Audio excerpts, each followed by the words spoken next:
Hello guys, in this video I'm going to show you how to deselect in Photoshop. Let's begin. First of all, we need to select something, then we will deselect that. There is a text in my stage. I'm going to select them.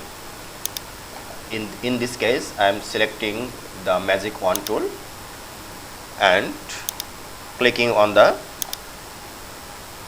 text. Only on text is selected.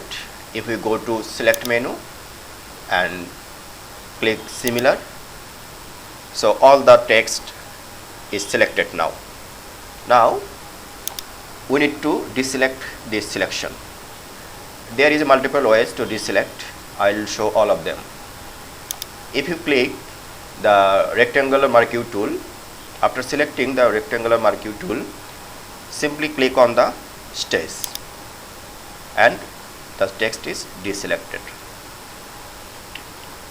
Let's see another way. The text is selected, go to select and deselect.